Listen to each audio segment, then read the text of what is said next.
Hello everyone, welcome to my YouTube channel pharmacy tips. Guys, आज की video में हम बात करेंगे जैसे डी फार्मा की जो मार्कशीट होती है उसमें किसी स्टूडेंट की बैक लग जाती है तो उसको उसकी डी फार्मा की मार्कशीट मिलेगी या नहीं मिलेगी। और दूसरी बात ये कि कोई बैक स्टूडेंट है जिसकी किसी की एक सब्जेक्ट में बैक है या दो सब्जेक्ट में बैक है तो वो उसके बाद एडमिशन किसी उसमें कॉलेज में या किसी कोर्स में एडमिशन ले सकता है या नहीं। तो गाइस, आज की वीडियो में हम इन दो पॉइंट्स पर ही बात करने वाले हैं, क्योंकि स्टूडेंट के बहुत कमेंट आ रहे थे कि सर हमारी बैक लग चुकी है तो हमें मार्कशीट मिलेगी नहीं मिलेगी, या जो मार्कशीट मिलेगी उस पर क्या लिख करके आएगा। और दूसरी बात ये है कि सर जैसे हमारी बैक लग चुकी है, एक सब्जेक्ट है दो सब्जेक्ट में, और हम आगे अपना कोई कोर्स करना चाहते हैं तो हम कर सकते हैं या नहीं कर सकते। तो गाइज, आज का वीडियो हम स्टार्ट करते हैं, इन दो पॉइंटों पर ही सारे डाउट क्लियर करेंगे। तो फ्रेंड्स, यदि किसी भी स्टूडेंट की बैक लग चुकी है और वो एडमिशन लेना चाहता है तो पहले हम इस एडमिशन पर बात कर लेते हैं। जैसे किसी स्टूडेंट की मान के चलिए एक सब्जेक्ट में या दो सब्जेक्ट में बैक लग चुकी है तो वो और लेना चाहता है एडमिशन, जो है डी फार्मा कंप्लीट हो गया। डी फार्मा के बाद आप किसी भी मेडिकल लाइन में एडमिशन लेना चाहते हो। गाइस, जैसे थोड़ा ध्यान से समझना इस पॉइंट को, क्योंकि ये होता है डी फार्मा के बाद यदि आप मेडिकल लाइन में एडमिशन लेना चाहते हो तो उसके लिए आप जिसमें भी एडमिशन लो उसमें डी फार्मा की एलिजिबिलिटी नहीं होनी चाहिए। जैसे example B pharma, B pharma आप कर रहे हो, बी फार्मा यदि आप इंटर के बाद डायरेक्ट बी फार्मा में एडमिशन लेते तो आप कर सकते, लेकिन अब फिलहाल आप बी फार्मा में एडमिशन नहीं ले सकते हो।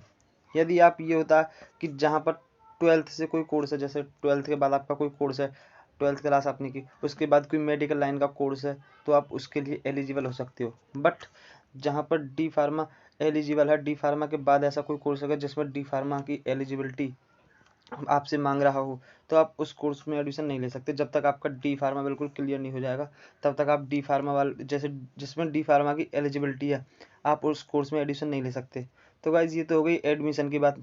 अब चलते हैं दूसरे पॉइंट पर कि स्टूडेंट का दूसरा कमेंट था कि सर जैसे हमारी एक सब्जेक्ट में या दो सब्जेक्ट में हमारी बैक लग गई है या एक दो नंबर से बैक लग गई, जितनी की भी लगी बस बैक है हमारी एक या दो सब्जेक्ट में, तो हमें मार्कशीट मिलेगी या नहीं मिलेगी। तो गाइज, आपके कॉलेज में मार्कशीट जो है वो पास वाले जितने भी स्टूडेंट हैं सभी की मार्कशीट आएगी, और जो बैक वाले हैं उनकी भी मार्कशीट आपके कॉलेज में आएगी।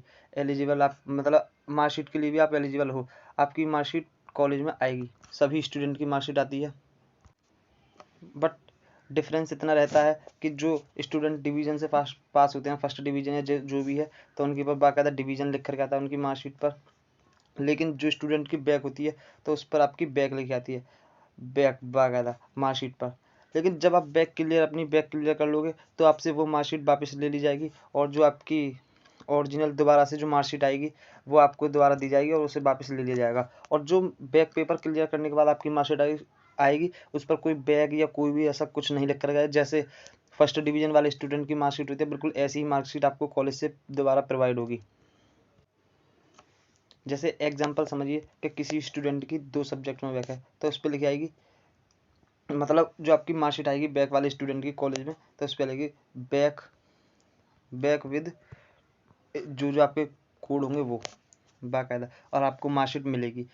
स्टूडेंट बोल रहे थे कि सर हमें मार्कशीट मिलेगी नहीं मिलेगी, तो सभी को मार्कशीट मिलेगी, चाहे आप बैक वाले हो या आप पास वाले हो। बट एक बात और, जो स्टूडेंट फेल हो चुके हैं, डी फार्मा में फेल हैं बिल्कुल, जिनके ऊपर फेल लिख कर कह रहा है फेल, तो उनकी मार्कशीट नहीं मिलेगी, केवल बैक वालों की मार्कशीट मिलेगी। और वो बैक वालों की जैसे ही अपनी बैक क्लियर कर लेते हैं तो उनसे पुरानी वाली मार्कशीट कॉलेज वाले वापस ले लेंगे, और जो नई मार्कशीट उनकी बन करके आएगी वो उसको उन्हें प्रोवाइड कर देंगे सभी स्टूडेंट को। तो गाइज़, आज की वीडियो में बस इतना ही। वीडियो पसंद आई तो वीडियो को लाइक करो, चैनल को सब्सक्राइब कर लो, और आप हमारे टेलीग्राम और व्हाट्सअप ग्रुप से जुड़ सकते हो, क्योंकि हम उसमें मतलब छोटी से लेकर बड़ी हर अपडेट आपको उसमें प्रोवाइड कराते हैं।